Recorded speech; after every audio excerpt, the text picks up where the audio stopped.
Hello everyone, welcome to IAS point. आज हम लोग यहाँ पे देखेंगे मुख्य विवाद से रिलेटेड कुछ पॉइंट्स है, उनको देखेंगे कैसे कैसे यहाँ पे विवाद होते हैं। देखिए, अभी हम लोग नियोजित विकास की राजनीति पढ़ रहे हैं और यहाँ पे नियोजित विकास की राजनीति में यदि हमने जो भी देखा है कि देखिए हमारी राजनीतिक व्यवस्था भी हम सुधार लेते हैं, ठीक है।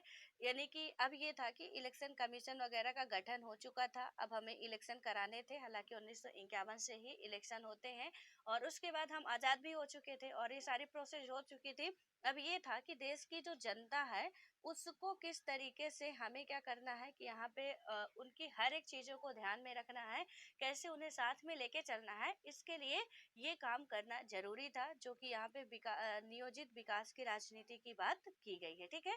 तो देखिए होता क्या है कि हमने 5 ईयर प्लान्स के बारे में देखा कि गवर्नमेंट के द्वारा ये लॉन्च किया गया था कि यदि हम 5 ईयर प्लान लाते हैं तो क्या होगा, कहीं ना कहीं ये होगा कि एक खाका हमारा पूरा तैयार होता जाएगा एंड हम एक टारगेट सेट करते जाएंगे कि कब हमें क्या क्या चीजें कितने टाइम पर अचीव करनी है।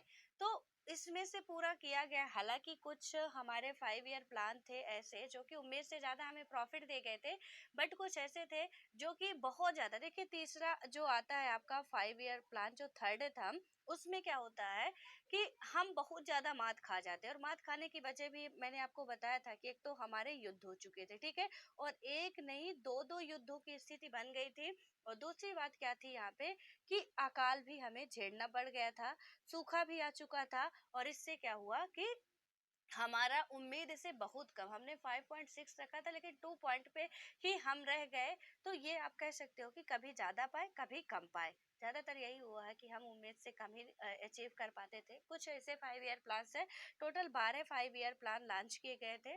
अभी तक 2017 से इसे बंद कर दिया गया है। तो इसमें से मैंने आपको बोला भी था कि सारा चीजें कंप्लीट कर लेनी है। ये नहीं समझना कि इकोनॉमिक्स यहाँ क्यों पढ़े, यहाँ पे आया है सो दैट यहाँ पे ही आपको कंप्लीट करना है, ठीक है। अब देखते हैं कि युद्ध कैसे, कुछ मुख्य विवाद थे इन चीजों को लेके कि क्योंकि हर इंसान गवर्नमेंट जो कर रही है वो मान जाए डेमोक्रेसी, ये कहता ही नहीं है। पहली बात की डेमोक्रेसी में रह रहे हो अब तो यहाँ पे तो मानना अच्छी बात नहीं है। यदि सबकी हाँ में हाँ आप मिला रहे हो तो देश के लिए खतरा है, ठीक है। तो कुछ ऑब्वियस है कि इससे परेशान भी थे और कुछ का मत हम देख भी चुके हैं कि कुछ कहते हैं कि कहीं ना कहीं मतलब बिना मतलब का टाइम खराब करना है और कुछ नहीं है, ठीक है। हालांकि हमें मिला है कुछ ना कुछ, ऐसा नहीं है। अब होता क्या है कि जब शुरुआती दौर में विकास की जो रणनीतियां अपनाई गई थी तो उन पर बड़े सवाल उठे और यहाँ हम ऐसे दो सवालों की चर्चा आज इसमें करने वाले हैं। पहला क्या था, कृषि बनाम उद्योग। पहले 5 ईयर प्लान में आपका क्या कहा गया था, कृषि को फोकस किया गया था। लेकिन सेकंड 5 ईयर प्लान में आपका किसको फोकस किया गया था, उद्योग को। और जब सेकंड 5 ईयर प्लान में देखिए अकाल और भूखमरी की जो वजह बनी थी ना थर्ड 5 ईयर प्लान में, तो कहीं ना कहीं एक ये भी वजह थी। क्यों बनी थी भैया, हमने जब सेकंड में उद्योग पर ज्यादा फोकस किया तो हमने एग्रीकल्चर को पूरे तरीके से छोड़ दिया, उस पर ध्यान देना बंद कर दिया। सो यहाँ पे हमें ये क्राइसिस झेलनी पड़ी थी, ठीक है। और इसके बाद अब क्या हुआ कि देखते हैं कि किस तरीके से इनमें विवाद चलता है। हम एक बड़े सवाल से पहले ही परिचित हो चुके, और यह सवाल क्या था आपका कि भारत जैसी पिछड़ी, हम आगे नहीं बहुत पीछे जा चुके थे, तो पिछड़ी जो आपकी इकोनॉमी है इसमें कृषि और उद्योग के बीच हमें किसे चुनना चाहिए था। देखिए, कृषि भी है उद्योग भी है, हमें मेन यानी कि ज्यादा संसाधन लगाए जाने चाहिए। और कईयों का मानना था कि दूसरी पंचवर्षीय योजना में कृषि के विकास की रणनीति का अभाव था। अभी मैंने आपको वही बताया कि जो आपके सेकंड 5 ईयर प्लान आया इसमें आपका डायरेक्ट उद्योग की बात की गई, चाहे वो दुर्गापुर हो भिलाई हो। तो इनमें क्या किया गया कि ये इस्पात संयंत्र स्थापित किए जाते हैं, सिंचाई से लेके रेलवे, ये सारे मतलब आप ये कह सकते हो कि इंडस्ट्रियल सेक्टर जितना था तो ज्यादा से ज्यादा उसमें ध्यान दिया गया। लेकिन पहली पंचवर्षीय योजना में जो बांध वगैरह बनाने थे तो उस पे ध्यान दिया गया था।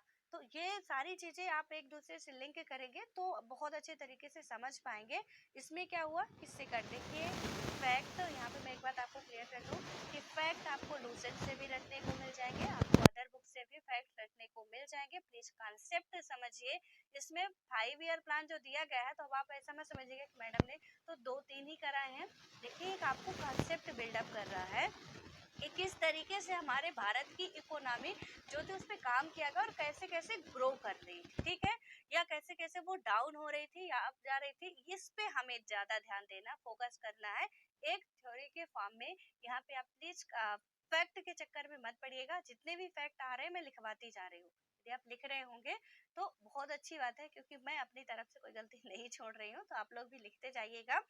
अब यहाँ पे क्या हुआ कि सेकंड जो 5 ईयर प्लान आता है, इसमें क्या होता है कि कृषि के विकास में, ऐसा आलोचक कह रहे हैं और हम भी पढ़ चुके हैं तो ऐसा बिल्कुल देख भी सकते, साफ साफ दिख रहा है कि कृषि का अभाव होता है, और इस योजना के दौरान उद्योगों पर क्या होता है कि ज्यादा जोर देने के कारण खेती और ग्रामीण इलाकों को चोट पहुंची। और जेसी कुमारप्पा, ये एक व्यक्ति थे, गांधीवादी थे, ठीक है, इन्होंने क्या किया कि अर्थशास्त्रियों ने एक वैकल्पिक योजना का खाका प्रस्तुत किया। ये एक अर्थशास्त्री थे, गांधीवादी विचारधारा रखते थे, नाम उनका क्या था, जेसी कुमारप्पा। इन्होंने क्या किया कि एक वैकल्पिक योजना तैयार करते हैं, और जिसमें क्या था कि ग्रामीण औद्योगिकीकरण पर ज्यादा जोर था। किसमें ज्यादा जोर दिया गया था, ग्रामीण औद्योगिकीकरण पर। और क्या था कि चौधरी चरण सिंह ने भारतीय अर्थव्यवस्था के नियोजन में कृषि को केंद्र में रखने की बात बड़े सुविचारित और दमदार ढंग से उठाई थी। चौधरी चरण सिंह आपको याद आ रहा हो तो थोड़ा याद करिए, ये अपने देश के प्रेसिडेंट थे या प्राइम मिनिस्टर, प्लीज बताइएगा इसे। और ये ऐसे व्यक्ति हैं जो कि आपको इनसे बहुत इम्पोर्टेंट बात जानने को मिलेगी, ठीक है, प्राइम मिनिस्टर में ही आप पढ़िएगा, तो इसमें से आप बहुत अच्छे तरीके से समझेंगे। इनमें बहुत जो खास बात है, थोड़ा आप कमेंट बॉक्स में कमेंट करके हमें बताएंगे। अब क्या होता है कि चौधरी चरण साहब जो थे, तो ये कांग्रेस पार्टी में थे, और बाद में उससे अलग होकर इन्होंने भारतीय लोकदल नामक पार्टी बनाई। और उन्होंने कहा कि नियोजन से शहरी और औद्योगिक तबके समृद्ध हो रहे हैं, और इसकी कीमत किसानों और ग्रामीण जनता को चुकानी पड़ रही है।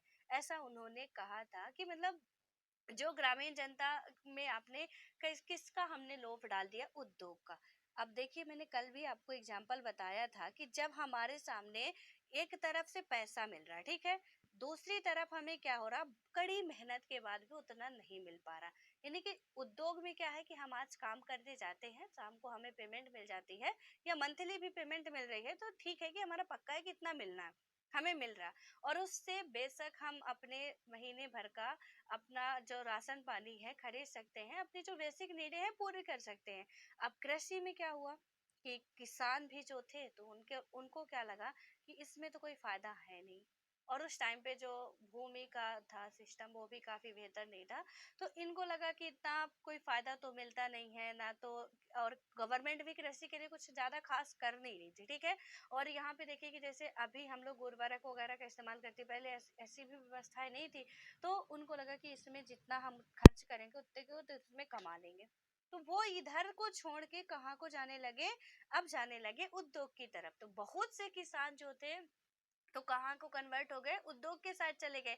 खेती के देखिए, हम चाहते हैं कि हम खरीद लें, किसान का बेटा किसान नहीं बनना चाहता, लेकिन यहाँ पे और कोई भी किसान नहीं बनना चाहता। अनाज सबको खाने को चाहिए, और जब अनाज सबको खाने को चाहिए तो हम कहते हैं हम कमा के खरीद लेंगे, हम कमा के खरीद लेंगे, लेकिन खरीद क्या लेंगे जब कोई पैदा ही नहीं करेगा। एक टाइम ऐसे आएगा कि जब कोई खेती किसानी नहीं करना चाहेगा, और जमीन बचेगी तब तो कहीं पे खेती किसानी करेंगे, ये भी एक बहुत बड़ा मुद्दा है।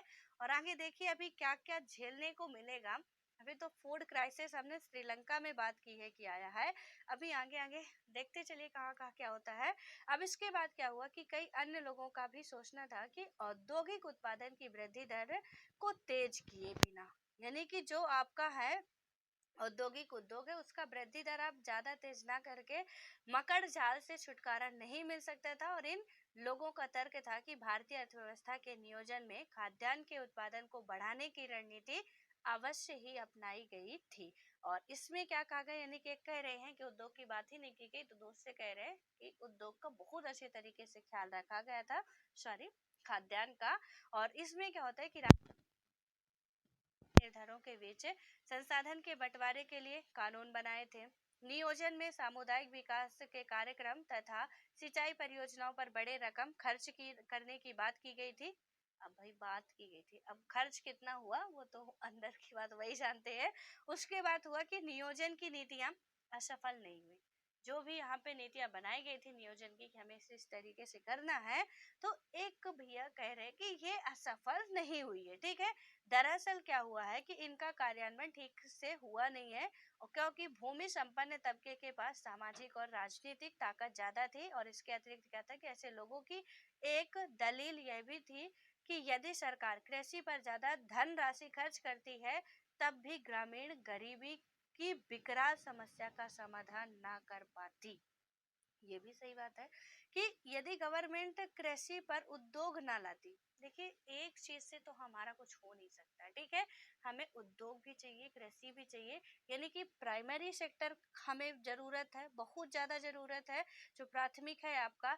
देन हमें सेकेंडरी भी चाहिए, और यानी कि जो द्वितीयक सेक्टर है उसके बाद हमें टर्सरी की भी जरूरत है, क्योंकि कुछ सेवा देने वाले होंगे, कुछ यहाँ पे हमें रॉ मटेरियल भी चाहिए होगा, कुछ उस रॉ मटेरियल को उत्पादित करने वाले होंगे।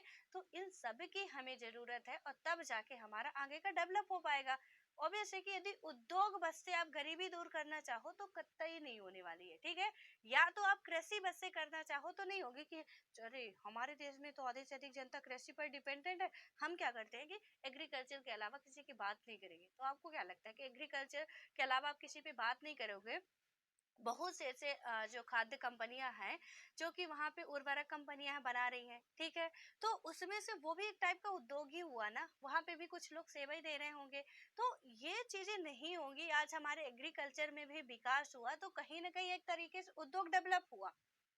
इसका सारे का लिंक इधर उधर से है कि एक तरीके से उद्योग हमारा कहीं ना कहीं पीछे जाके डेवलप हो रहा है। ठीक है, और इससे मतलब इन दोनों के बिना, या हम कहें कि लाइफ में हम जो भी देख रहे हैं, तो हमें ऐसा लगे कि जैसे मान लीजिए एक एग्जांपल समझिए, हाथ में 5 आपकी उंगलियां हैं, 5 में से कोई भी बराबर नहीं है और सबके अलग अलग नाम है। ठीक है, जब अलग अलग नाम है और देखिए कि कोई भी बराबर नहीं है, तो आपको क्या मतलब, कभी ऐसा आपने सोचा है कि हे भगवान ये मतलब 5 क्यों है, चलो ये छोटी वाली का क्या काम है, हम क्या करते हैं इसे काट देते हैं।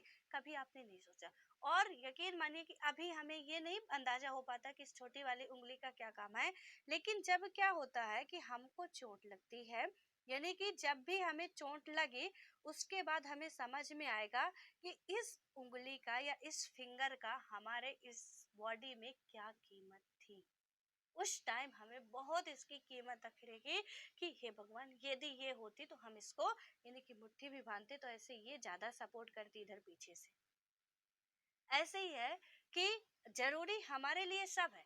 बेशक मैं यहाँ पे आपको ये समझाना चाह रही हूँ इस चैप्टर के थ्रू, और जो राइटर समझा रहे हैं वो तो आप समझ ही रहे हो, लेकिन जो मैं समझा रही हूँ कि जब भी आप मेंस आंसर राइटिंग करें, तो डायरेक्टली किसी एक पर ना थोप दे, किसी एक की आलोचना ना कर दे कि नहीं नहीं मतलब हमारा देश कृषि प्रधान देश है, 55% जनसंख्या कृषि पर ही निर्भर है, तो हमें कहाँ पे डिसीजन लेना चाहिए, कृषि पे ज्यादा था। बट कृषि के साथ साथ उद्योग भी जरूरी है, क्योंकि कृषि से ही हमारे देश की जो ग्रामीण गरीबी है उसे नहीं हटाया जा सकता। आप कुछ इस तरीके का आंसर लिख सकते हैं, बट ज्यादा कृषि पर फोकस करना चाहिए था, और यहाँ से मतलब उद्योग ना भी होते तो चलता। ऐसा वाला सोच हमें थोड़ा हटा देना। ठीक है, अब क्या हुआ कि निजी क्षेत्र बनाम सार्वजनिक क्षेत्र, इसमें क्या बात आती है, जो आपका निजी क्षेत्र है, विकास के जो दो जाने माने मॉडल थे, यानी कि डेवलपमेंट के जो मॉडल यहाँ पे बताए गए थे, पहला आपको दोनों ही मॉडल पता है। ठीक है, इसमें क्या था कि भारत ने उनमें किसी को नहीं अपनाया। हमने पहले ही बता दिया था कि भारत नहीं अपनाने वाला, क्योंकि एक तो पूंजीवाद है, यानी कि सीधे आर से पार वाला यहाँ पे था कि एक तो पूंजीवाद अपना लो या तो समाजवाद अपना लो। अब हम दोनों में ही फंस रहे थे, क्योंकि पूरा गवर्नमेंट में हाथ करते ये भी नहीं, डेमोक्रेसी है हमारे यहाँ, पूरा का पूरा हम प्राइवेट सेक्टर में करते, ये भी हमारे बस की बात नहीं थी, वरना जनता हमारी खाने बिना मर जाती। तो इसमें से भारत ने क्या किया, दोनों ही मॉडल नहीं अपनाया, जबकि इसके अलावा कोई रास्ता और था नहीं। उसके बाद क्या हुआ कि विकास का काम पूर्णतः निजी क्षेत्रों के भरोसे होता है पूंजीवाद में, और भारत ने यह रास्ता नहीं अपनाया। भारत ने क्या किया कि विकास का समाजवादी जो समाजवादी या सोशलिस्ट मॉडल था, उससे भी उसने नहीं एक्सेप्ट किया, जिसमें क्या था कि निजी संपत्ति को खत्म कर दिया जाता। वही ना, सीधे टिट फॉर टैट, हार पार, ऐसा कुछ नहीं। मतलब जैसा का तैसा ही कर दो आपकी। या तो इधर गए तो इधर के ही रह गए, इधर गए तो इधर के रह गए, इधर गए तो इधर के रह गए, तो कोई काम का था नहीं। दोनों को ही नहीं अपनाते ये, तो फिर किसे अपनाते, जरा इसे भी देख लेते हैं। हुआ क्या है, जिसमें से क्या होता था कि निजी संपत्ति तो होती नहीं थी। अब वो क्या हुआ कि और हर तरह से के उत्पादन पर राज्य का नियंत्रण होता है, और दोनों ही मॉडल की कुछ एक बातों को ले लिया गया और अपने देश में इन्हें मिले जुले रूप में लागू किया गया, और इसी कारण भारतीय अर्थव्यवस्था को मिश्रित अर्थव्यवस्था कहा गया है। आपके इंडिया की जो अर्थव्यवस्था है, ये कैसी अर्थव्यवस्था, आपको मिक्स्ड इकोनॉमी, ठीक है। तो एक बात और थोड़ा ध्यान रखिएगा, अभी मैंने जो बोला इकोनॉमिक और इकोनॉमिक्स, ये दोनों में भी डिफरेंस है, ठीक है। वर्ड जो है ना, इन दोनों का भी मतलब थोड़ा सा, एक का होता है अर्थव्यवस्था, एक का होता है अर्थशास्त्र। जब भी कोई इकोनॉमिक्स की बात करे तो समझिएगा अर्थशास्त्र है। और हालांकि अब मैं ये नहीं समझाऊंगी कि अर्थशास्त्र क्या है, अर्थव्यवस्था क्या, प्लीज आप देख लीजिएगा, ज्यादा अंतर नहीं, बट अंतर है इन दोनों में, ठीक है। उसके बाद अर्थव्यवस्था, इकोनॉमिक जिसे आप कहते हो, वो है आपकी अर्थव्यवस्था, ठीक है। जैसे पॉलिटी एंड पॉलिटिकल साइंस, दो अलग अलग चीजें हैं, और इन दोनों का भी मतलब अपने आप में अलग अलग ही रखता है, ठीक है। तो थोड़ा सा इन पे भी वर्डों पे गौर किया करिए आप लोग। अब देखिए आगे क्या होता है, जो भी है यहाँ पे, कि खेती किसानी व्यापार और उद्योग का एक बड़ा भाग निजी क्षेत्र के हाथों में रहा, और राज्य ने क्या किया कि अपने हाथों में भारी उद्योगों को रखा। हमारे इंडिया वालों ने क्या किया कि हम तो सुनते सबकी हैं, करते अपने मन की है, कि हमने पूंजीवाद वाले को भी देखा, हम कहे चल भैया तेरे में कुछ तो ठीक लग रहा है, इसे भी अपना लेते हैं। उसके बाद हमने सोशलिस्ट देखा, तो इससे लगा यार थोड़ा तो इसमें भी ठीक ठाक दिख रहा है, थोड़ा इसको भी ले लेते हैं। तो इन्होंने क्या किया कि आधी चीजें जो निजी हाथों में थी, अब वो जमीन जो थी तो पैतृक संपत्ति मानी जाती थी, किसी न किसी के पट्टे में होती थी, तो गवर्नमेंट ने कहा भाई तू लिए रहो, कोई दिक्कत नहीं, हमें तेरे हाथ पे रहेगी, हमें कोई नहीं चाहिए। तो इन्होंने क्या किया कि जो खेती किसानी वाला मैटर हो गया, जो कुछ व्यापार हो गए, उद्योग का जो भी मतलब एक बहुत बड़ा भाग इसने क्या किया कि निजी सेक्टर को दे दिया, कि कुछ उद्योग, आपको पता है कि कुछ प्राइवेट उद्योग होते हैं और कुछ गवर्नमेंट उद्योग होते हैं, इन्होंने कहा कि तुम ले रहो, हमें कोई दिक्कत नहीं है, ठीक है। लेकिन लेकिन यहाँ पे जो बेसिक नीड वाली चीजें हैं, या राज्य ने क्या किया कि अपने हाथों में जो भारी उद्योगों को रख लिया। इन्होंने क्या किया कि इससे तो नहीं काम चलने वाला, कि आप बिल्कुल एकदम में से दे रहे हैं हम छूट कि रख लो, यहाँ पे हमारा कंट्रोल रहेगा। मिश्रित इकोनॉमी का मतलब ही यही है कि निजी के साथ साथ राज्य का भी आपके उसमें कंट्रोल रहेगा, यानी कि निजी और जो निजी संस्थाएं हैं और गवर्नमेंट संस्था, ये मिलके काम करेंगी, ठीक है। अब क्या हुआ कि यहाँ पे राज्य ने क्या किया, व्यापार का नियमन किया और कृषि के क्षेत्र में कुछ बड़े हस्तक्षेप किए। और इसके बाद क्या होता है कि इस तरह से मिले जुले मॉडल की आलोचना दक्षिणपंथी और वामपंथी दोनों खेमों के हुई थी। दक्षिणपंथी क्या है और वामपंथी क्या है, आज आप इसे प्लीज कंप्लीट कर लीजिएगा। जीएस पेपर थर्ड के सिलेबस में आपको ये चीजें पढ़ने को मिलेंगी। सो आई सजेस्ट कि आप लोग कंप्लीट कर लीजिएगा। तो यहाँ पे क्या हुआ कि दोनों ही खेमों को आलोचना थी। आलोचकों का क्या कहना था कि आयोजनकारों में, यानी कि जो निजी क्षेत्र को पर्याप्त जगह नहीं दी गई। अब ये जो भैया आलोचना कर रहे थे, इनका कहना था कि आपने प्राइवेट सेक्टर को पर्याप्त जगह नहीं दी, यदि हम देते तो पूरा पूंजीवादी ही बन जाते ना। तो इनका भी कहना ठीक ही था कहीं ना कहीं। उसके बाद क्या हुआ, और ना ही निजी क्षेत्र के बढ़वार के लिए कोई उपाय किया गया। विशाल सार्वजनिक क्षेत्र ने ताकतवर निहित स्वार्थों को खड़ा किया, और इससे क्या हुआ कि इन न्यस्त हितों के निवेश, यानी कि निवेश के लिए लाइसेंस तथा परमिट की प्रणाली खड़ी करके निजी पूंजी की राह में रोड़े अटकाए, ठीक है। यानी कि लाइसेंस बनवाओ। देखिए, हमने तो आयात अपना बंद ही कर दिया था, आपको पता है कि टोटली हमने मतलब बंद नहीं किया था, इतना ज्यादा हमने टैक्स वगैरह बढ़ा दिया था। इतनी उसकी मतलब ये था कि आप इतने स्टेप बढ़ा दिए थे कि यदि यहाँ पे उद्योग उद्योग लगाना है आपका ना, तो मतलब ये ऐसा ऐसा सब कुछ करना पड़ेगा। लाइसेंस लो, परमिट लो, उसके बाद अपना इतना टैक्स भरो, जहाँ भी जा रहे हो वो 4 जगह टैक्स लग रहा है। एक जगह टैक्स देने से कुछ नहीं होता था, यहाँ मतलब एक स्टेट की बाउंड्री क्रॉस किए उस पर टैक्स दो, कंट्री की बाउंड्री क्रॉस कर रहे हो वहां पे भी टैक्स टैक्स दो, हम दूसरे स्टेट पे जा रहे हैं वहां पे भी टैक्स दे रहे हैं, कहीं पे चुंगी नाका लगा वहां पे भी हमारा कट जा रहा, यानी कि इतना ज्यादा बबल, जितना प्रॉफिट नहीं उससे ज्यादा कि कोई हार के आएगा ही नहीं। हम डायरेक्टली बंद नहीं करेंगे लेकिन हम इतना कर देंगे, ठीक है। ऐसे तो बाहर वाले में हो चुका था, जो बाहरी कंट्री थी। अब आता है इंटरनल में, यहाँ पे क्या हुआ कि यहाँ पे भी कुछ ऐसे प्राइवेट सेक्टर जितने भी थे, तो उनको पहले तो मतलब इतनी लंबी प्रोसेस हो जाती थी कि कुछ तो लोग कहते थे कि हम खोलेंगे ही नहीं, निवेश करेंगे ही नहीं, बेहतर है कि किसी और कंट्री में जाके निवेश कर लें। तो इसमें क्या हुआ कि इनका जो कहना था कि निवेश के लिए आपने जो लाइसेंस तथा परमिट की प्रणाली खड़ी करके क्या हुआ कि इसमें निजी सेक्टर जो थे उनमें रोड़े, क्योंकि बहुत टाइम लग जाता था यार।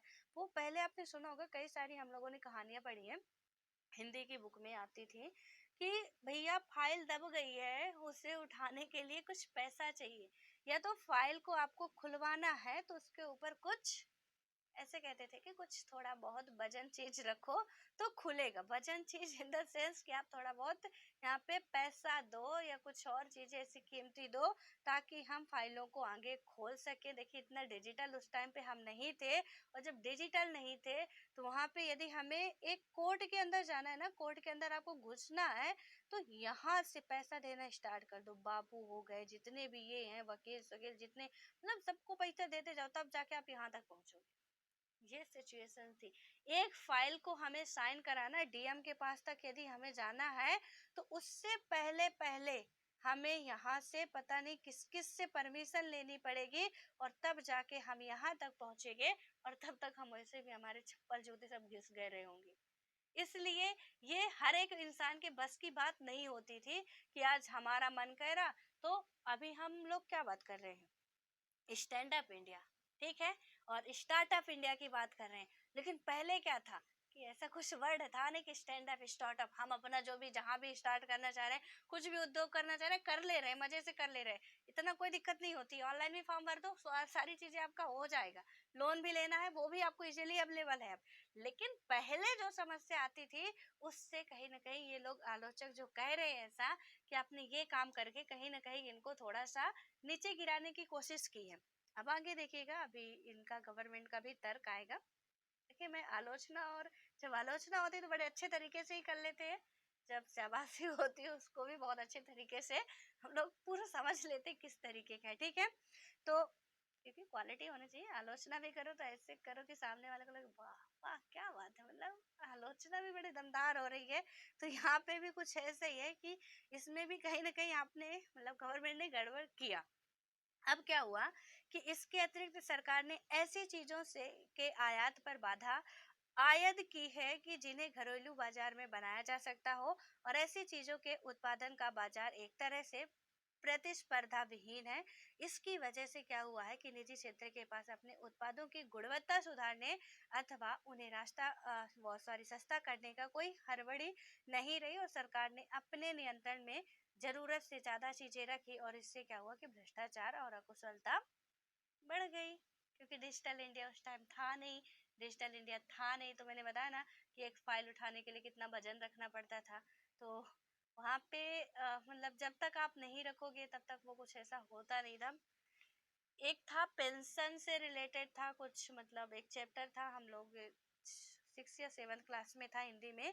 तो उसमें उस व्यक्ति की पेंशन क्या हुई थी, नहीं मिल रही थी, ठीक है। पेंशन के लिए उसने फॉर्म अप्लाई किया, सारी चीजें की। कभी बाबू के पास जाते तो बाबू कहते फाइल हमारे पास नहीं है, कभी उसके पास जाते तो कहते फाइल हमारे पास नहीं है, और क्या कहते कि फाइल यदि खुलवानी है तो हवा में उड़ ना जाए कहीं, इसलिए इसमें वजन रखो। ऐसा स्टेटमेंट उनसे कहा जाता था कि भाई साहब आपको यदि फाइल खुलवानी है तो फाइल उड़ ना जाए, आप इसमें वजन रखना पड़ेगा आपको। तो वो पेंशन लेते लेते लेते लेते मतलब पेंशन मिली क्या, वो दौड़ते दौड़ते दौड़ते दौड़ते मतलब उनकी डेथ ही हो जाती है। बट उनके पेंशन की जो फाइल थी बाबा रे, वो फिर नहीं खुलती। आप देख सकते हैं कि पहले का जो ये उस कहानी का मतलब ही यही था कि किस तरीके से गवर्नमेंट में करेक्शन चल रहा था, ये बताया जा रहा था। हमें कहीं जॉब करने जाना है, वहां पे भी हमें घूस देना है। कोई किसी से हमें काम कराना, पटवारी हो सेक्रेटरी हो, आपके इलाके के जो भी होते हैं उन पे थोड़ा बहुत हमें क्या करना पड़ता है, उनकी जेब में कुछ रकम डालनी पड़ती है चुपके से, और तब जाके वो काम करते हैं, बहुत अच्छे तरीके से हमारा काम कर देते हैं। पता नहीं मतलब इतनी ज्यादा पेमेंट मिलती है, 150 में इनका क्या हो जाता है। राजस्थान के एक एसडीएम थे, अभी पकड़े गए और इतनी घटिया हरकत में पकड़े गए, मतलब एसडीएम थे भैया, पोस्ट बहुत बड़ी होती है, ठीक है।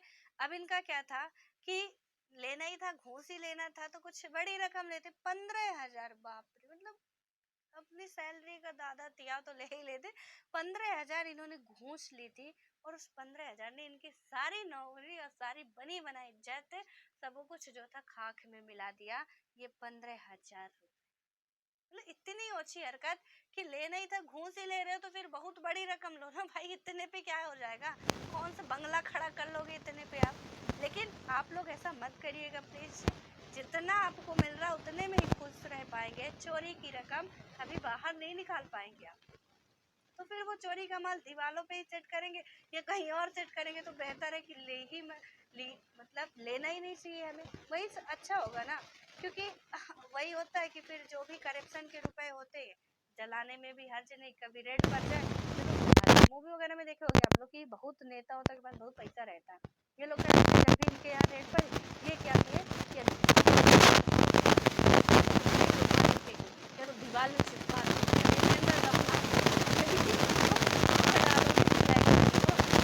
तो आपको हर जगह पे बहुत अच्छी तरीके से सफेदी मारेगी, उतना आपका सर्फेक्सर रिन भी नहीं मारता, ठीक है।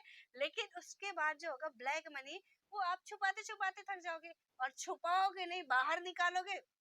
और जब हम बाहर निकालेंगे तो अभी से सवाल खड़े होंगे कि पेमेंट आपकी 35,000 रुपए है और खर्चा आपका इससे ज्यादा है, यानी कि पेमेंट जब 35,000 आपको मिल रही है, तो आपके बंगले की बिजली का बिल आ रहा है 1 लाख रुपए, कहाँ से आ रहा है। देखिए इतनी ज्यादा पेमेंट होती नहीं है, आप ये समझ लीजिए सिविल सर्वेंट की लास्ट पेमेंट 80-90 हजार रुपए तक होगी, ठीक है। तो अब जब हमारा इतना तो कुल लास्ट पेमेंट है, अभी तो हम स्टार्टिंग में, हमारे बढ़िया बंगला वंगला तो मिलते हैं, लेकिन कहीं हमारा अलग से फ्लैट तैयार है, कहीं अलग से बंगला तैयार है, जितनी महंगी से महंगी गाड़ियां हैं हमारे घर में, कहाँ से आ रहे हैं पैसा। तो भैया गवर्नमेंट तुमको 35,000 ही दे रही थी, और इतना विकास कहाँ से हो गया। और जब आप बाहर निकालोगे ये मनी, जब इतना विकास करोगे, तो ऑब्वियस है किसी न किसी की नजर में आप खटकोगे, और खटकोगे तो वो केस करेगा, केस करेगा तो सारा काला चिट्ठा आपका बाहर निकल के आ जाएगा। और कानून के हाथ आपने सुना होगा कि बहुत लंबे होते, तो सच में बहुत लंबे होते थे। फिर जो कानून का पालन करने वाला होता है ना, उसको भी वो दबोच ही लेता अपने में। इसलिए सतर्क रहना चाहिए हमें। और यहाँ पे भी यही बताया गया था कि जो गवर्नमेंट ने ज्यादा चीजें रख ली अपने में, और वही करप्शन हो गया, यानी कि भ्रष्टाचार आता धुंध मच गया। कुछ सुधार होने की तो बात छोड़िए, और भी गड़बड़ हो गया। और ऐसे में क्या हुआ कि कुछ ऐसे आलोचक भी थे जो सोचते थे कि सरकार को जितना करना चाहिए था उतना उसने नहीं किया, और इन आलोचकों ने ध्यान दिलाया था कि जनता की शिक्षा अथवा चिकित्सा के मद में सरकार ने कुछ खास धनराशि नहीं की, ठीक है। यानी कि इन्होंने किसमें, जहाँ पे करना चाहिए था, केरल का मॉडल हम लोगों ने देखा था कि केरल ने किसमें ज्यादा खर्चा किया था। एक तो एजुकेशन में केरल ने अपना एफर्ट ज्यादा डाला, और एक किसमें डाला था, हेल्थ पे इसने ज्यादा एफर्ट अपना डाला था। लेकिन हमारे यहाँ क्या किया गया था, ऑल ओवर इंडिया की बात करें तो ये तो आप वही हुआ ना कि मान लीजिए कि आप यूपीएससी एस्पिरेंट है और आपने सिलेबस पढ़ा नहीं। कुछ ऐसी बात समझिएगा कि यही एग्जाम्पल यहाँ पे हुआ है कि हमने सिलेबस पढ़ा नहीं, हमने यूपीएससी के बारे में जाना नहीं, हमने क्या की लक्ष्मीकांत उठाई, हमें एनसीईआरटी भी नहीं पढ़े, हम स्पेक्ट्रम हिस्ट्री की भी एनसीईआरटी नहीं पढ़े, अब हम उठा लेते हैं रमेश, यानी लक्ष्मीकांत उठा ले, रमेश से उठा ले।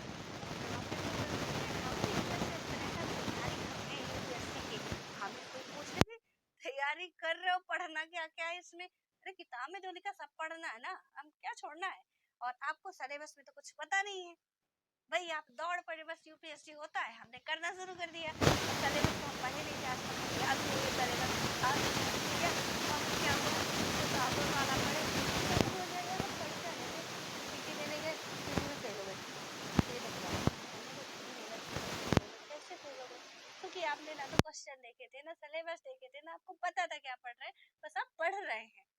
और जब पढ़ रहे हैं तो किसी मतलब का नहीं है। हाँ ठीक है, काफी चीजें आपको पता चली, समझ में आया, और सबसे बड़ी गलती आपको समझ में आई कि अब पहले जो इसकी जड़ है ना, थोड़ा उसको पकड़ लेते हैं, बाद में ऊपर उड़ेंगे तो अच्छा होगा, वरना बिना रूट के आप ऊपर जाओगे ना, तो ऐसे गिरोगे कि हाथ पैर भी पता नहीं कहाँ टूट के जाएंगे। इसलिए यहाँ पे भी हमारी गवर्नमेंट ने भी कुछ किया, कुछ ऐसा ही किया कि डायरेक्ट इसने किस पे फोकस कर दिया कि भैया यहाँ की जो जनता है ना, गवर्नमेंट का कुछ दोष ज्यादा नहीं कह सकते हो आप मेरे अकॉर्डिंग, बट जो आलोचक है उनके अकॉर्डिंग जो बातें की जा रही है कि हमने डायरेक्ट कुछ फोकस इसी तरीके से किया, जैसे मैंने आपको एक एग्जांपल दिया कि पहले आदमी स्वस्थ रहेगा, आदमी का एजुकेशन अच्छा रहेगा, तो वो अलग अलग नई नई चीजें सोचेगा, नया नया काम करने की कोशिश करेगा। एग्रीकल्चर में ही वो काफी अच्छा चीजें कर सकता है, ठीक है, वहां पे भी काफी रिसर्च करेगा कि किस तरीके से हमें और नए तरीके से खेती करनी चाहिए, कैसे क्या करे कि हमारा जो प्रोडक्शन है वो काफी बेहतर तरीके से हो। पर जब एजुकेटेड बंदा होगा तब ना करेगा ऐसा, लेकिन जो पढ़ाई नहीं होगा उस पर हम ध्यान ही नहीं रहे, वो क्या होगा। अभी देखिए उसके बाद हेल्थ, हेल्थ हमारा बेहतर नहीं होगा तो हम उद्योग में भी नहीं जा पाएंगे, कहीं भी नहीं जा पाएंगे, दवाई कराने के लिए हमारे पास कहीं जगह नहीं है, उद्योग भी बीमार हो गए तो क्या करेंगे। तो इन पे हम बचे, मतलब कि जब हम रहेंगे तब तो सब रहेगा, हम ही नहीं है तो क्या है। तो फिर वही हुआ कि यहाँ पे उद्योग भी है, कृषि भी है, बट अब हमारे स्वास्थ्य का, हमारे हेल्थ का, हमारे मेंटल का कोई वही नहीं है कि आपको क्या करना है, ठीक है। अब क्या हुआ, आगे देखिए कि इसमें जो धनराशि थी खर्च तो की नहीं, सरकार ने केवल उन्हीं क्षेत्रों में हस्तक्षेप किया जहां निजी क्षेत्र जाने के लिए तैयार नहीं था। दरअसल क्या हुआ कि सरकार ने इस तरह से निजी क्षेत्र की मुनाफा कमाने में मदद की और इसके अतिरिक्त मदद गरीबों की होनी चाहिए थी, लेकिन राज्य ने हस्तक्षेप के फलस्वरूप एक नया मध्यम वर्ग उठ खड़ा हुआ जो बगैर खास जिम्मेदारी की मोटी तनख्वाह सहित अन्य सुविधाओं को भोग रहा था या भोग रहा है, और इस अवधि में गरीबी में ज्यादा कमी नहीं आई और गरीबों का प्रतिशत कुल जनसंख्या में भले कम हुआ हो लेकिन उसकी संख्या में बढ़ोतरी हुई है। ओवरऑल आप जितनी भी जनसंख्या है तो उसमें से कुल भले ही कम हुआ हो, लेकिन जो गरीब थे ना, आप ऐसे समझिए कि जो गरीब थे तो मान लीजिए कि उनमें से कुछ इक्का दुक्का खड़े हो गए, लेकिन जो बिल्कुल गरीब थे वो और गरीब हो गए, और ही ज्यादा गरीब हो गए। तो इसमें से क्या हुआ कि कहीं ना कहीं हमें लॉस काफी ज्यादा झेलना पड़ा कि और गरीब हो गए। अभी देखिए मैं एजुकेशन की बात कर रही हूँ, पहले तो ध्यान नहीं दिया गया था, आज भी कसम से बता रहे हो, लग रहा ना कि गला दबा दे इनका। ऐसी घटिया सिचुएशन हो रखी है स्कूलों की। अभी स्कूलें खुल गई हैं, 1 अगस्त से स्कूलें हर जगह की खुल गई हैं, ठीक है। स्कूलें खुलने के बाद जो गवर्नमेंट स्कूलें हैं, यहाँ के टीचर पता है क्या बोल रहे हैं, मतलब आके सो रहे हैं स्कूल में, मतलब ये हरकत कर रहे हैं। जो गवर्नमेंट स्कूल है मैं उनकी बात कर रही हूँ, ठीक है। अब प्राइवेट स्कूल में कोई जाएगा ना, चाहे आप कितनी भी न्यू एजुकेशन पॉलिसी ला लो, जब तक हमारा एडमिनिस्ट्रेशन स्ट्रांग नहीं होगा ना, मुझे नहीं लगता कि कुछ हो पाएगा। एक तो गलती हमें ही लोगों की है, यानी कि हमारे जैसे लोग डीएम सीएम बन के जाते हैं और उनका कुछ काम होता नहीं है। डीएम हो, मतलब यस डीएम हो यहाँ के, एक बार तो बनता है ना कि राउंड मार के जाओ कि क्या चीजें चल रही क्या नहीं चल रही है। क्या छोटे इलाकों को हमें छोड़ देना चाहिए। यहाँ पे मेरे ही गांव में जो स्कूल है, हालांकि मैंने कई बार कोशिश की, बट कुछ मतलब इतना ज्यादा प्रेशर हो जाता है कि घर वाले ही पूरा रोड़ा बन जाते हैं। खैर कोई नहीं, लेकिन जो यहाँ की सिचुएशंस है ना, देख के तो इतना दिमाग खराब होता है। अब यहाँ पे टीचर आ रहे हैं, बच्चे जा रहे हैं स्कूल, एक शब्द, आज कितनी तारीख है, 6 तारीख है, ठीक है, 1 तारीख से स्कूल खुली, एक शब्द बच्चों को नहीं पढ़ाया गया।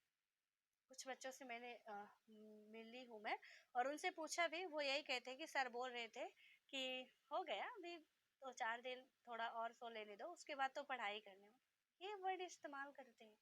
और कसम से कोई चेक करने आ जाए ना, सारे की हेकड़ी निकल आएगी, और ना अच्छे से क्लास चलने, एक बार भी दौरा कर जाए यहाँ के, और रिस्पॉन्सिबिलिटी नहीं लोगों की। आप कहते हो कि हम सिविल सर्वेंट बन रहे हैं, हमें बहुत अच्छे अच्छे काम करने, क्या अच्छे काम करने यार, यही तो अच्छे काम होते हैं जो कि बनने के बाद आज जो बैठे हैं ना, यहाँ भी बैठे हैं जो, वो भी यहाँ तक नहीं आ पा रहे हैं। तो इससे आप देखिए कि मतलब क्या सिचुएशंस हो रही हैं कि यहाँ पे जो स्कूल के टीचर हैं गवर्नमेंट स्कूल के, भी ये कह रहे हैं कि हमें सो लेना दे। अब इनके सोने से कुछ होगा, मतलब ये सोएंगे तो बच्चे, वैसे भी 2 साल बर्बाद हो चुका कोविड में, अब ये सोने की मुद्दत मांग रहे हैं कि हमें सो लेने दो। तो ये कितनी गिरी हुई सिचुएशंस है। और मैं एक गवर्नमेंट की नहीं बता रही हूँ, जितनी भी गवर्नमेंट स्कूलें हैं, प्राइवेट स्कूलों में इनको 5,000 से 6,000 ज्यादा पेमेंट नहीं मिलती है, फिर भी बेचारे मेहनत करते हैं, अच्छे से करते हैं। लेकिन इनको भैया ये 40-40 हजार, 50-50 हजार पेमेंट पाते हैं गवर्नमेंट से, और ये आके यहाँ कहते हैं सो लेने दो। डीएड बीएड एजुकेटेड बंदे होते हैं यहाँ पे पढ़ाने के लिए, टीचर होते हैं, और ये ऐसी हालत है इनकी। अब ऐसे में आपको क्या लगता है किस काम के लिए हम लोग बन रहे हैं, किस काम के लिए पढ़ाई कर रहे हो आप, जब हम इतना भी नहीं करवा पा रहे हैं। अब वो कसम से मेरा, यदि कि यहाँ पे आप लोग सोच रहे होंगे कि जो आप बता रही हो आप भी जा सकती हो, कर सकती हो। मैंने इतनी बार कोशिश की, यहाँ तक कि वीडियो वगैरह बना के भी इनका पूरा सब कुछ एसडीएम के पास भी जाने को तैयार हो गए, लेकिन इतना थोड़ा पॉलिटिकली रीजन चलता है और उसकी वजह से कहीं ना कहीं अब पीछे होना पड़ता है, मानना पड़ता है बात। वरना तो इनकी तो खैर नहीं थी, जितना पेमेंट पा रहे हैं ना, अकेले कहीं होती तो बताती मैं। तो यहाँ से देखिए कि सिचुएशन ये चल रही, लेकिन यदि हम उसी टाइम बन गए और बनने के बाद ऐसी घटिया हरकत करें तब तो और बुरा है। आप लोगों के लिए मैं ये बता रही हूँ कि गवर्नमेंट को छोड़िए, कर रही है जो कर रही है, आपकी रिस्पॉन्सिबिलिटी बनती है उस इलाके की कि इनफैक्ट एक बार चेक तो करिए जाके। कम से कम चेक ना करिए तो हवा ही फैला दीजिए कि डीएम साहब आ रहे हैं, आज डीएम साहब स्कूलों, सारे स्कूलों का दौरा करेंगे। कसम से ना, मतलब पूरे हर जगह पे कि कभी भी ये आ सकते हैं, सन की है, या ये जो डीएम मैम है, ये सर है, ये सन की है। हालांकि आपको जब बड़ी पोस्ट मिलती है तो चाहे मैम हो चाहे सर हो, उन्हें सर ही कहा जाता है, ठीक है। तो जब भी जाएंगे वहां पे ना, तो ये होगा कि ये भैया ये तो सन की आदमी इस बार आए, पता नहीं कहाँ आ सकते हैं। और बाद में पॉलिटिकली मुद्दा आपके सामने आएगा, वो बाद में देख लिया जाएगा, लेकिन इतना तो आप कर ही सकते हो। जरा इसको ठान लीजिएगा। कल टीचर डे था, और टीचर डे तो था, लेकिन यहाँ पे देखिए मतलब बहुत बुरी सिचुएशंस है और इसको सुधारने की कोशिश करना चाहिए। और हम लोग पढ़ भी इसीलिए रहे हैं कि आज तो मेरे हाथ बंधे हैं, मतलब खून खौलता है, लेकिन हम आगे ऐसा कर सकते हैं। यदि एक बार हमारे पास पावर आ गई और उसी पावर का यदि गलत तरीके से इस्तेमाल किया तो हम कुछ भी नहीं कर पाएंगे, ठीक है। यही जुनून होना चाहिए कि आज हम नहीं कर पा रहे, क्यों? क्योंकि आज मम्मी की भी सुनना पड़ रहा है, पापा की भी सुनना पड़ रहा है, बेटी हो, मतलब पता नहीं क्या क्या वो है, दुनिया भरे का बवाल। लेकिन एक टाइम ऐसा आएगा कि जब हम खुद से कर पाएंगे, कोई नहीं रोकेगा। लेकिन आज जो है ना, कसम से उन्हें जो करना चाहिए वो आज सभी कर नहीं रहे। हमारे जैसे सोच वाले रहे होंगे, हमारे जैसे पढ़ के गए रहे होंगे, लेकिन आज उनको ये समझ में चीजें आ नहीं रही कि बच्चों का जो फ्यूचर है, गवर्नमेंट स्कूल में हमने न्यू एजुकेशन पॉलिसी ला दी, वाह बहुत अच्छा किया हमने। मतलब क्या फॉलो हो रहा है, कभी आपने आके चेक किया है? यानी कि गवर्नमेंट में कहीं मुझे बोलने के लिए बोला जाए तो ये तो जरूर कहीं भी सोशल मीडिया में कहीं भी लोग ये नहीं फैलाते हैं कि आपने कितना जाके कितने जगह पे आपने सर्वे किया है। सर्वे करते भी हो तो कहाँ का करते हो? सर्वे करने से पहले आप बता देते हो कि हम आ रहे हैं, और जब हम बता देते हैं कि हम आ रहे हैं तो इतना अच्छा खासा लोकेशन वहाँ का तैयार होता है, इतना अच्छा खासा इन्वायरमेंट बना देते हैं कि आपको यकीन ही नहीं होगा, आपको लगेगा कि यहाँ पहले से ही ऐसा चल रहा था। और सबसे बदकिस्मती कि जो उस इलाके के लोग होते हैं, जो स्टूडेंट होते हैं, उन्हें भी सिखा दिया जाता है कि ये आ रहे हैं सर मैम आ रहे हैं, आपको ऐसे ऐसे बोलना है, जब भी पूछेंगे तो अच्छा ही अच्छा बोलना है कि ऐसे हमेशा होता है। अब देखिए ऐसी सिचुएशंस यहाँ पे आ गई, मतलब कहाँ तक आप बचाओगे पूरा। एकदम से देखा जाए ना, एक ही नजर एक ही डायरेक्शन पे जाओ कि भ्रष्टाचार कहाँ तक है, तो आपका दिमाग ही हैंग हो जाएगा कि छोटे लेवल से बड़े लेवल तक फैला हुआ है।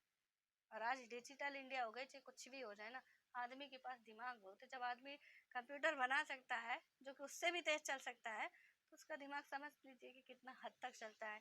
अब होता है देखिए कुछ इसके रिजल्ट से, इस पे भी बात कर ही लेते हैं। खैर थोड़ा ध्यान रखिएगा आप लोग कि जो हम समाज सेवा रटते हैं, तो अभी तो यदि नहीं भी कर पा रहे हो, बट आगे आप यदि बन जाते हो तो प्लीज ऐसा मत करिएगा कि यहाँ पे हम सिर्फ अपना जो भी है कि डरते रहे पॉलिटिकली क्या होगा, हमारा ज्यादा से ज्यादा क्या करेगा, ट्रांसफर करा देंगे, मोह माया सब अच्छी नहीं है, करा दे जहाँ जहाँ कराना हो, ठीक है।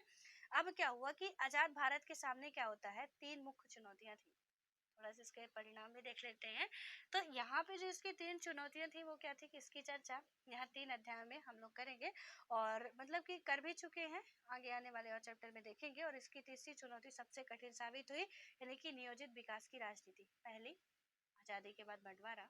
दूसरी, हमने देखा कि राजनीतिक स्थितियां कैसी थी। और तीसरी, हमने देखा और कि यहाँ पे आर्थिक नियोजन की जो बात की जा रही थी वो किस तरीके से हुआ।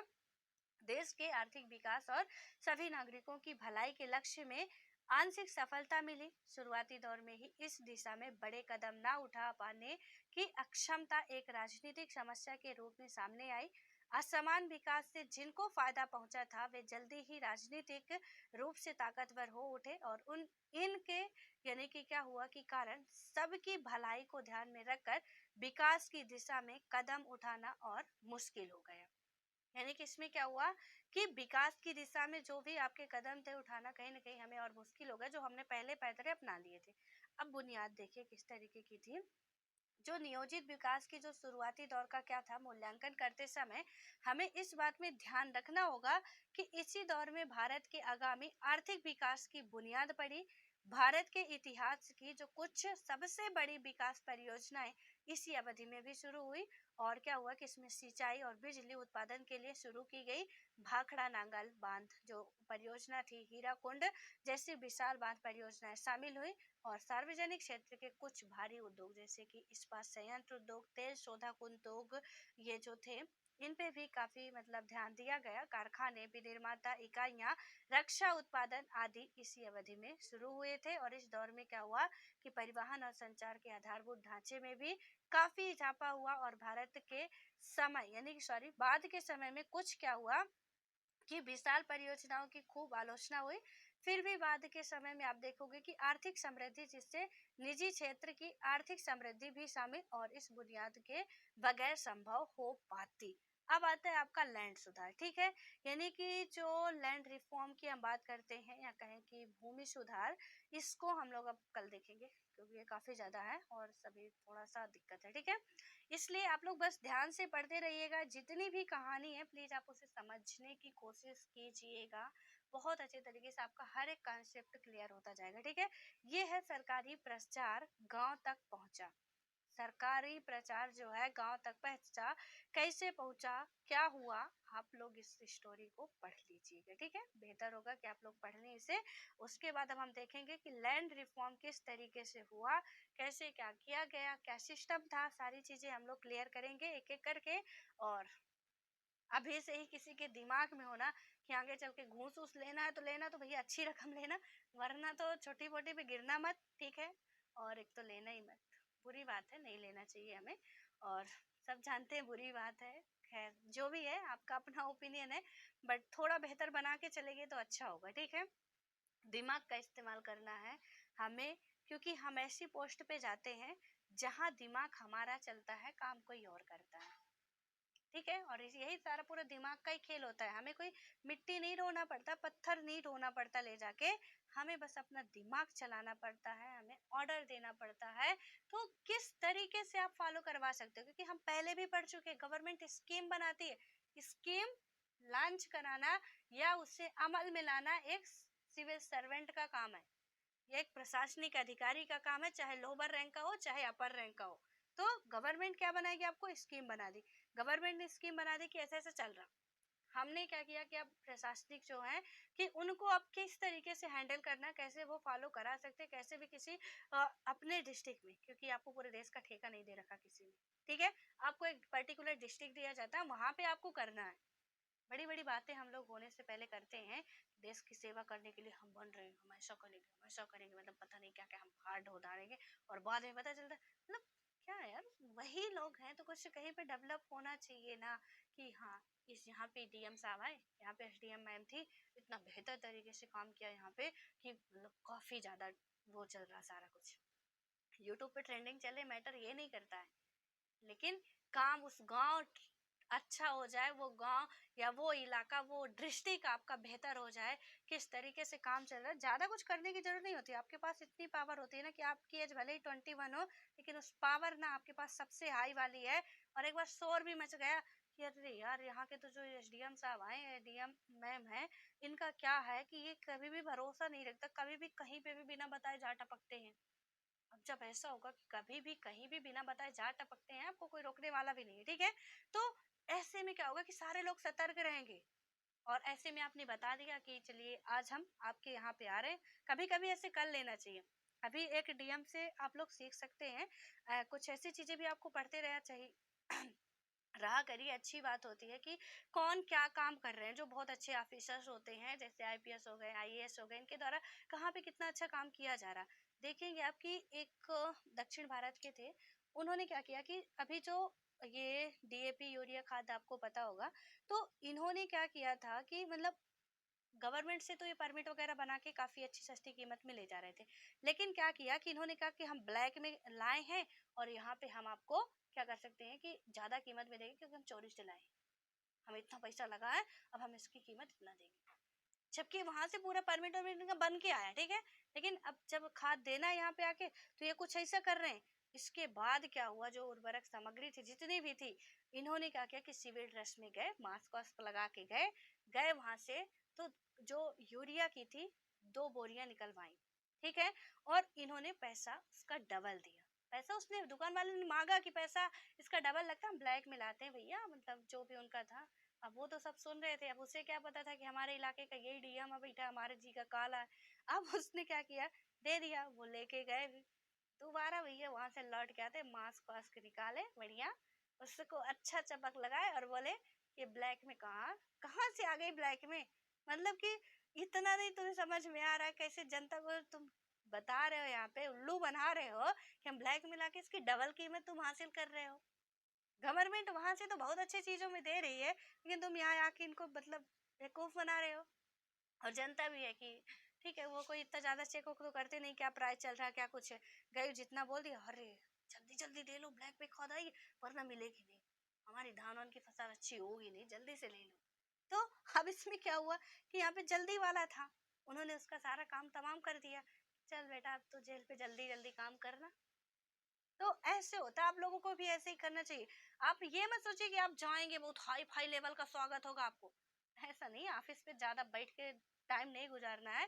आप एक सिविल सर्वेंट का मतलब ही प्लीज इसे अलग अलग करके समझिए कि क्या है, लोगों की सेवा करना है आपको। तो वहां पे उन्होंने जो काम किया, सिविल ड्रेस में गए, किसी को नहीं बताए, पूरा अपना काम किया उन्होंने, सारी वहां की पड़ताल कर ली कि भैया ये लोग क्या कर रहे हैं, एक नॉर्मल इंसान बन के, ठीक है। आप भी जा सकते हो किसी भी स्कूल में दौरा करना, किसी भी हॉस्पिटल में करना, मत बताइए, बताएंगे तो बहुत कसम से इतना हाई फाई बना दिया जाता है ना। आज आप लोग देखते भी होंगे कि आपके स्कूल वगैरह में कोई फंक्शन होगा, किसी चीफ गेस्ट को आना, पहले से सोचना है, हमने इतना अच्छे से बना दिया, इतना अच्छे से उस स्कूल को टेंट वेंट करके पूरी व्यवस्थाएं करके बच्चों को बिल्कुल वेल मेंटेन ड्रेस पे, चाहे कभी भी टाई लगा के, कभी बेल्ट लगा के, कभी कुछ पहन के, डजेंट मैटर, बट उस टाइम बढ़िया लड़कियां 2 चोटी में आनी चाहिए, लड़के बढ़िया एकदम से वेल तैयार होना चाहिए, अच्छी सिस्टम होना चाहिए, स्कूल में जितने भी सिस्टम है सारी चीजें मतलब बेहतर तरीके से होनी चाहिए। और उस तरीके से हम लोग कर देते हैं क्योंकि हमें पता है। और हमारे देखिए खुश हो गया, वरना डीएम साहब का भी स्वागत हो गया, यहाँ पे बढ़िया समोसे मंगाए, चाट मंगाए, आपको सारी चीजें खिलाई गई, पानी पिलाई गई, चाय पिलाया गया, आपका कहीं पे आपको इधर उधर जाने भी नहीं दिया गया, कहीं पे आपका फोकस भी नहीं पड़ा कि भैया इस स्कूल में क्या, जो आपको दिखा रहे हैं वो तो ना आप देख रहे हो, आगे आप देख नहीं रहे हो। ये सारी चीजें मैं प्रैक्टिकली बता रही हूँ, मैं खुद देखी हूँ, और ऐसा लोग करते तब बता रही हूँ आपको, ठीक है। तो अब ये जब सारी चीजें हो रही है, अब डीएम साहब गए थे, काहे के लिए गए थे भाई, कोई मतलब निकला नहीं, आप चीफ गेस्ट बन के गए और वहां से बढ़िया आराम से चले आए, आपका स्वागत अच्छा हुआ, सारी चीजें अच्छी हुई। आप कहेंगे वो स्कूल बहुत अच्छी थी, बहुत अच्छी सुविधा है, वहाँ के बच्चे तो बहुत टैलेंट थे। अभी ये नहीं पता आपको कि वो बच्चे सिखाए गए थे, रट्टू तोता थे वहां पे, कि वो कुछ 2 4 निकाल के रखे गए थे बाहर, कि तुम्हें सामने आना, कुछ पूछ भी लेते हैं तो तुम्हें इनको बताना है, कुछ भी हो जाएगा। तो ऐसी सिचुएशन है, लेकिन आप बिना बताए जाओगे टपक पड़ोगे, अब कोई जानेगा भी नहीं कि कौन आ रहे हैं, कोई इतना अपने इलाके के डीएम की शक्ल भी नहीं पहचान पाता है, ठीक है, कि ये है कौन एग्जैक्टली। आम आदमी तो बिल्कुल आप ही नहीं पहचान रहे होगे, गारंटी के साथ मैं कह सकती हूँ कि कुछ अब बात छोड़ दी तो आप भी नहीं जान रहे होगे हमारे इलाके के एसडीएम कैसा दिखता है, डीएम कैसा दिखता है। तो वहां पे जब वो पहुंच जाएंगे तो किनको पता क्या कौन है, अच्छे तरीके से अपना सब कुछ करेंगे, देखेंगे, चेक करेंगे, पूछेंगे, और उसके बाद समझ में आ जाएगा टीचरों की क्या स्थिति है, स्टूडेंट की क्या स्थिति है, हर क्लास में जाके देखेंगे। अब सबकी मच गई हड़बड़ी, डीएम साहब आ चुके हैं, उन्हें पता चल चुका है कि भैया इसके पास तो पावर है, अभी आ चुके, अब क्या करे, जल्दी जल्दी भागो, कहाँ भागोगे, उतना जल्दी कोई कुछ करवा नहीं पाता है। इसलिए काम करने के भी अपने अपने तरीके होते हैं, और मुझे लगता है ना कि मैं जाके सिखा आऊँ तो भैया तुम चलो यहाँ पे और जाके देखो, कुछ अपना काम भी करो। ऐसा नहीं है कि वो लोग काम नहीं करते, बहुत अच्छे तरीके से सारे काम करते हैं, सब कुछ है। उनके पास इतना टाइम भी नहीं होता, मानती हूँ मैं, उन्हें 24/7 वर्क करना पड़ता है, इतना टाइम नहीं होता है, लेकिन फिर भी कभी कभार या तो अपने किसी के असिस्टेंट को ही भेज दो आप, या तो आप खुद ही कभी कभार तो ऐसा टाइम हमें निकालना चाहिए एटलीस्ट, जो कि मेन इंपॉर्टेंट है यार, एजुकेशन बहुत इंपॉर्टेंट है। और गवर्नमेंट स्कूल पे आप कोई सुधार नहीं करोगे, आज भी नहीं हम अमीर हो पाए हैं, आज भी सिचुएशंस नहीं अच्छी है, तो क्यों आप पेमेंट दे रहे हो एक प्राइवेट सेक्टर पे जिनके पास से पढ़ा रहे हैं, लेकिन गवर्नमेंट वालों को इतनी ज्यादा पेमेंट दे क्यों रहे हो जब आप सुधार नहीं कर सकते हो? तो इससे अच्छा है कि इन्हीं को थोड़ा बहुत आप लोग एफर्ट डालिए तो वहीं पे दिया जाए पेमेंट। या तो गवर्नमेंट का कोई मतलब रखिए ही मत। आपने स्कीम लॉन्च कर दी, रुक जाना नहीं, बच्चे मर रहे हैं तो आपने कर दिया कि रुक जाना नहीं, बट रुक जाना नहीं, मतलब पढ़ाई लिखाई तो सब चली गई तेल लेने की, यहाँ पे रुक जाना नहीं। एमपी गवर्नमेंट में जो 10th और 12th था ना, इसमें फेल हो जाता था आदमी तो कभी, मतलब ये बोर्ड एग्जाम होते थे, फेल हो जाए तो पास नहीं होता था। तो इसमें क्या किया गया कि अब इन्होंने स्कीम लॉन्च कर दी है, क्या? रुक जाना नहीं। अब रुक जाना नहीं, रुक जाना नहीं का मतलब पता है आपको? कि आप यदि 10th में एक बार फेल हो रहे हैं, कसम से कॉलेज वाला एग्जाम हो गया, एक बार 10th में फेल हो रहे हैं तो टेंशन नहीं लेना भैया। आप एक सब्जेक्ट में फेल हो रहे हो, पहले सप्लीमेंट्री का आ जाता था ना, अब नहीं होते हैं। अब क्या हो रहा है कि आप यदि 10th में एक सब्जेक्ट में फेल हुए, पेपर दीजिए, 2 सब्जेक्ट में फेल हुए, पेपर दीजिए, 3 में फेल हुए, पेपर दीजिए, और जितनी बार में आपका पेपर नहीं निकल रहा है उतने बार पेपर दीजिए। ये तो कॉलेज के सेमेस्टर वाली बात होगी। ये 4 साल में भी आपका 10th निकल रहा है, बल्ले बल्ले, मरना वरना नहीं, आप पास हो जाएंगे 4 साल में, 5 साल में। ऐसी स्कीम लॉन्च कर दी गई। क्यों नहीं हम इससे बेहतर करते हैं कि हमारा एजुकेशन सिस्टम बेहतर हो जाए? जितने भी टीचर काम कर रहे हैं उन्हें आप अच्छी ट्रेनिंग दो ना, अच्छे पहले से पूरा सारी चीजें होनी चाहिए। आप बीएड पढ़ाते वो भी पैसा दे के हो जाता है। देखो कि आप यार बहुत करप्शन है। थोड़ा सा आज मेरा लेक्चर ज्यादा हो गया क्योंकि दिमाग में गुस्सा बहुत ज्यादा भरा हुआ, ठीक है? कि इधर उधर से जो भी सिस्टम चल रहा है ना, कि कहीं का भी आप नजर दौड़ाओ, कहीं का भी, हर जगह पे है। आपके ही हमारे घर से ही लोग काम करते हैं और उनके ही मुंह से ऐसी वाणी सुनने को मिलती है कि है तो अब अपने ही, अब क्या किया जा सकता है? वरना कसम से ना ऐसे, मतलब कि क्या है, सब तो लेते हैं, हम भी लेते हैं, और क्या है? ऐसे बात बोल देते हैं और चल देते हैं कि चलो जैसे ही चल रहा चलने दो। दिक्कत क्या है, सब खा रहे हैं, हम भी खा रहे हैं। और ये एक के घर में नहीं हो रहा, आपका खून खोल रहा होगा जरूर, पर आपके घर में भी वैसा ही हो रहा है। ठीक है, हालांकि मेरे घर में कोई गवर्नमेंट जॉब में नहीं है, लेकिन मैंने अपने आस पड़ोस में कुछ लोगों से, ऐसा नहीं कि अब कोई रिलेटिव में नहीं है, किसी से बात नहीं होती है, तो उनकी सिचुएशन हम देखते हैं और जब बात करते हैं तो मेरे को तो उनसे तो दोबारा मिलने का मन नहीं करता कि अब तो इनके सामने ना ही जाए तो मुंह हमारा बंद रहेगा तो हम अच्छे बने रहेंगे, वरना तो पता नहीं, इनके साथ तो बहुत बड़ी बहस हो जानी है। और इसलिए, और हो भी गई है कई बार, और इसीलिए मेरे घर वाले भी कहते तू अंदर ही रह, अच्छा होगा, ज्यादा राजनीति इधर उधर की बताने से तो अच्छा ही है। लेकिन अब यहाँ पे पूरा इतना सब कुछ देखा भी नहीं जाता यार कि क्या कैसे चल रहा है पूरा सिस्टम। बने या ना बने वो अलग बात है, जब बनेंगे कलेक्टर तब देखा जाएगा। लेकिन आज जो सिस्टम चल रहा ना, जरा आप लोग भी कभी मंथन करिएगा। आज कुछ मत करिएगा, पढ़िएगा तो पढ़िएगा, नहीं पढ़िएगा तो नहीं पढ़िएगा। एक बात सोचिएगा, बहुत अपने मन से सोचिएगा, दिल से, ठीक है? अपने परिवार, अपने घर जो भी सर्विस कर रहे हैं, किस तरीके से कर रहे हैं, कितनी ईमानदारी से, कितनी, देखिए यहाँ पे मोह माया बिल्कुल मत लाइएगा, कितनी वो गद्दारी कर रहे हैं, कितनी ईमानदारी कर रहे हैं। एक छोटे सेक्टर से लेके, यानी कि एक छोटी सी प्राइमरी स्कूल से लेके आपके बड़े बड़े हॉस्टल, कॉलेज या हॉस्पिटल जितने भी, या जितने भी इंडस्ट्रियल एरिया जो गवर्नमेंट के हाथों में है, जो प्राइवेट सेक्टर पे है, उन तक थोड़ा सा अपना दिमाग दौड़ाइएगा। क्योंकि ऐसा नहीं कि आप कभी बैंक नहीं गए होंगे, ऐसा नहीं कि आप कभी हॉस्पिटल नहीं गए होंगे, हर एक की सिचुएशन आप देख चुके होंगे, मैं इतना समझ रही हूँ, क्योंकि आप अब एडल्ट हो चुके हो, बड़े हो चुके हो, ठीक है? तो यदि गए नहीं है तो ये भी बुरी बात है, जाना चाहिए आपको, अपने काम खुद से करना चाहिए, चाहे वो कोई भी काम हो, चाहे लड़की हो चाहे लड़का हो।